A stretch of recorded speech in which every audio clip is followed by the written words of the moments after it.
I wanted to share with you something that happened to me this morning. I woke up to a text message from a very good friend of mine, and she had a question for me this morning. Basically, what she said was, Amy, I'm unhappy with this situation in my life. It's got some of the things I want, but it doesn't have all of the things I want.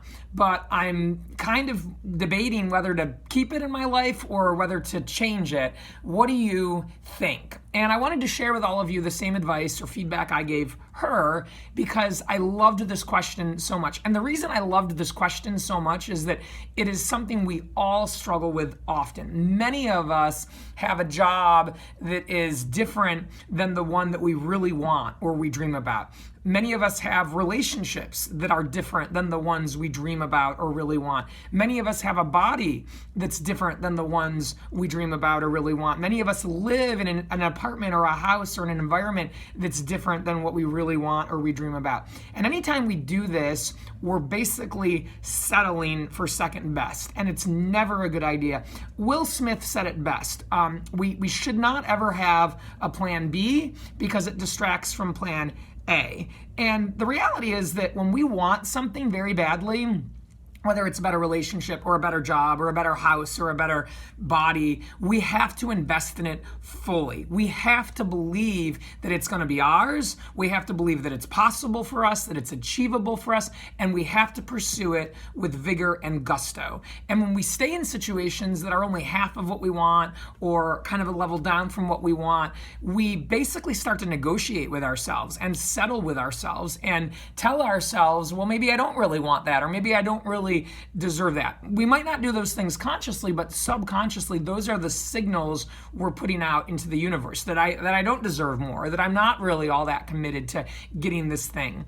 When you want something, whether it's this different kind of job or a different relationship or a different body, it helps so much to visualize it clearly. And I think one of the best ways to do that is to write it down. We put it on paper, we put it into the computer, you put it on your notes pad of your iPhone or wherever you take notes, and you look at it daily, as often as possible, to remind yourself of what it is that you're chasing after. And then you get committed and you get to work in pursuing it. You identify the next one or two things that you'll need to do to bring it to life. When you stay in situations and you think, okay, well, I'm just going to do this until something better comes along, generally something better does not come along. You're operating at that point from a place of reactiveness versus proactiveness.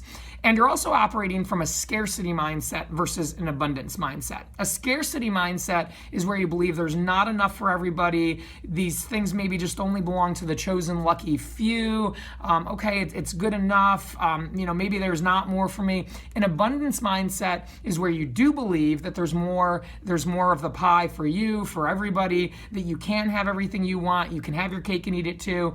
And you operate from this belief that the sum of the parts is not greater than the whole. It's, I can achieve more.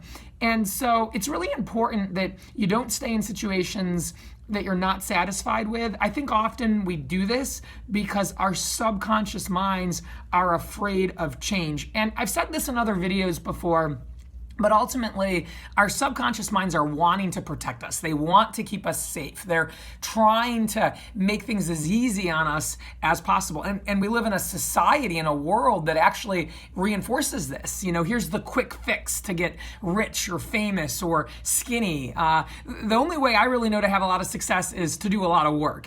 And again, our brains try to find another way around it. It's just not how it happens. Most successful people, at least the ones that I look up to, talk about this period where they had to go through some pain to become successful. Many people talk about, I was bankrupt, I was broke, I was on my last dollar, and it was a really tough time in my life, but I believed in myself, I never lost sight of the dream, and I kept pursuing it with persistence and consistency, and all of a sudden, things began to happen. We've got to be willing sometimes to go backwards, to go forwards. You might say, okay, I really want to have a different role at work, this thing I dream of. It means I've got to make a move. And that move, because I'm a little less experienced at it, starting out and getting retrained is less money. So I actually got to go backwards with my salary. I'm not in the right relationship. I do want to find the relationship. It means you may have to break up with the person that you're with and go back to being single and alone and kind of starting over and living by yourself again. That could all be very, very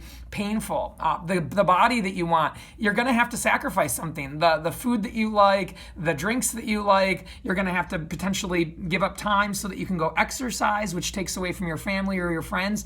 But the reality is if we don't do these things that are painful in the moment, in the short term, we're never going to get to the life that we truly, fully want and desire. And oftentimes that is a different kind of pain. It's really the pain of regret versus the pain of discipline. And the pain of regret is kind of this slow, dull, sort of ongoing pain that's chronic, but it's not as sharp as the pain of discipline and doing hard work. And it doesn't matter. The reality is that although it's maybe less noticeable, it's there forever, and it's said to weigh tons, whereas the pain of discipline and hard work just weighs ounces.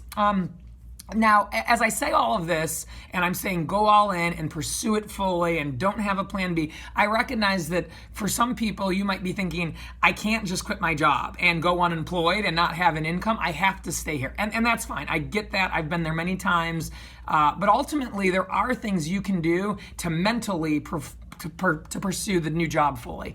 You can be working on your resume. You can be practicing interviews. You can hire a mentor or a coach to help you identify what the next role is. You can start taking time in your personal life to search for the right jobs and to do these things that I've talked about, and just simply even identifying what is that ideal job. But never ever am I going to recommend staying in a situation that's sort of half good, or it's half right, or it's kind of what you want but kind of not, because the longer that you do that, the less likely it is that you are going to get what you really want out of life. So if you're in a situation where maybe you're miserable, but maybe you're not that miserable, it's just you're a little bit unhappy, or you're just not fully satisfied, don't accept that. Don't tolerate that.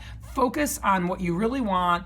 Don't give up on the dream. Pursue it with vigor, with gusto. Write it down. Get clear on it, and really chase it down. Because I guarantee you, the longer you wait, whether it's months or years, in a situation that's just not all that great, the harder it's going to be to eventually break out of it and move forward. But every single one of us can have the life that we want. Every single one of us. There's not a person that I'm making these videos to, or connecting with, or talking with right now that doesn't have the ability to improve and change their life. It is hard. It does take work. It means you've got to be uncomfortable and change, but I guarantee you that you'll be so happy you did. And the reality is that if it's going to happen for you, step one is to believe in yourself, to know that you can do it, to trust yourself.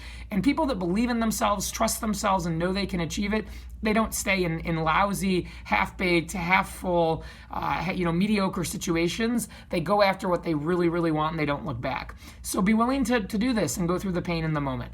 That's what I shared with my friend. That's what I wanted to share with you. I hope everyone's having a wonderful day, and I can't wait to see you guys all very soon. Go make a great one.